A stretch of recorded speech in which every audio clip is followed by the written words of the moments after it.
శ్రీరస్తు శుభమస్తు అవిఘ్నమస్తు. శ్రీ స్కాంద పురాణ అంతర్గత కార్తీక పురాణము 17వ అధ్యాయము తత్వబోధ. స్థూల సూక్ష్మ స్వరూపాలు, దోషాలు, సుఖదుఖాలు, కర్మబంధం, ముక్తి, జడము, జిత్తు మొదలైనవి ద్వంద్వాలకు సంబంధించినవి. మనం చేసుకున్న పుణ్యపాపాలు సూక్ష్మదేహ రూపంలో ఉంటాయి. అవి నశిస్తే గాని ముక్తి రాదు. మాటల ప్రస్తావన వచ్చింది కాబట్టి ఈ విషయాల గురించి పరమేశ్వరుడు పార్వతీదేవితో చెప్పిన విషయాలు చెబుతాను. జీవుడెవడు? నీవే కదా.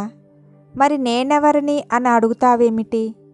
అహం బ్రహ్మం అంటే నేనే బ్రహ్మ అని అర్థం. దీనిలో అనుమానం అవసరం లేదు అన్నాడు.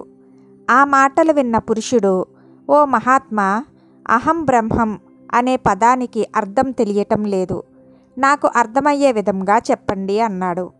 దానికి ఆ ముని అంగీకరించి వివరించడం మొదలుపెట్టెను. వాక్యార్థ జ్ఞానానికి పదార్థ జ్ఞానం కారణం అవుతుంది. నీవు అంతఃకరణానికి, దాని వృత్తానికి సాక్షివై, చైతన్య స్వరూపుడివై, నిత్యుడవై, ఆనందరూపుడవై ఉండి కూడా నిన్ను నీవు తెలుసుకోకుండా ఉంటివి. జడరూపమైన ఈ దేహమే నేననే బుద్ధి వదిలిపెట్టి సత్యానంద స్వరూపుడవై పరమాత్మను నేనే అని భావించు. శరీరాలు కుండల వలె అనేక లోపాలలో ఉంటాయి, అందుకే అవి పరమాత్మ కాలేవు.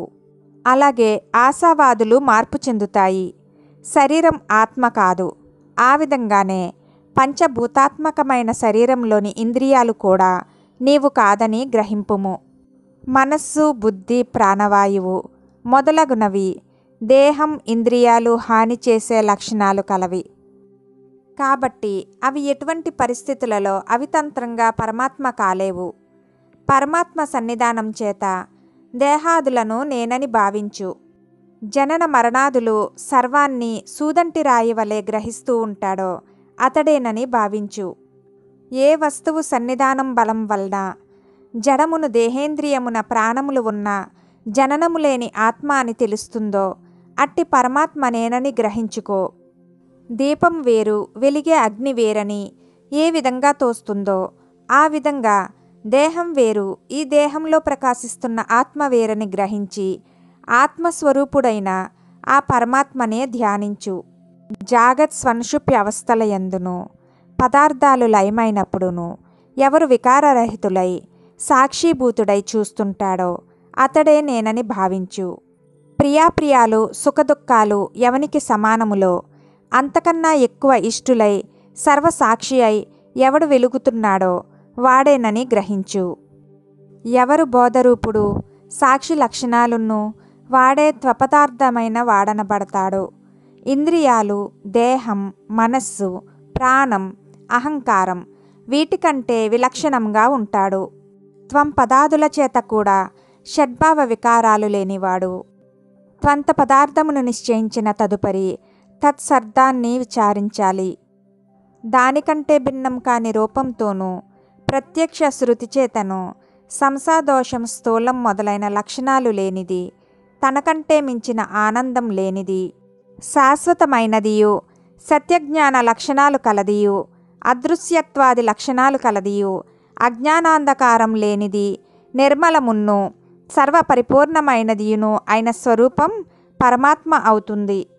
సర్వజ్ఞత్వం, సర్వేశ్వరత్వం, సంపూర్ణ శక్తిత్వం వేదాలలో ఎవరికి చెప్పబడుతున్నాయో వానినే ఆచరించు. ఏ వస్తువును గూర్చిన జ్ఞానం వలన సర్వజ్ఞానం కలుగుతుందని వేదాలలో ప్రతిపాదించబడి ఉన్నాయో అది పరబ్రహ్మ అని గ్రహించు. ఆ పరమాత్మ కర్మఫలదాతయును, జీవులన్నింటికీ కారణుడని వేదాలు చెబుతున్నాయి. జీవాత్మ, పరమాత్మ అనే జ్ఞానం కలవాడే పరమాత్మ అవుతాడు.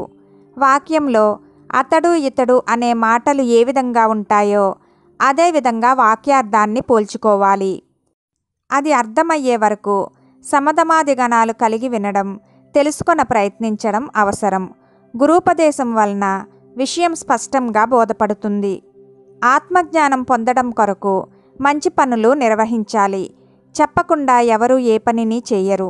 కాబట్టి గురు శుశ్రూష చేసి ఉపదేశం పొంది యథావిధిగా కర్మ చేస్తూ ఆ కర్మల ఫలితం వలన జన్మలెత్తుతూ యోగ విముక్తుడై మోక్షాన్ని సాధించుకోవలెను.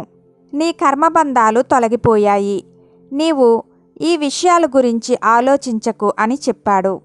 అంతా విన్న ఆ పురుషుడు ఎంతో సంతోషంతో కర్మఫలం గురించి తెలుసుకోవాలనే కోరిక వచ్చింది. ఇది శ్రీ స్కాంద పురాణాంతర్గత కార్తీక మాహాత్య మండలి 17వ అధ్యాయము సంపూర్ణము. ఓం నమః శివాయ.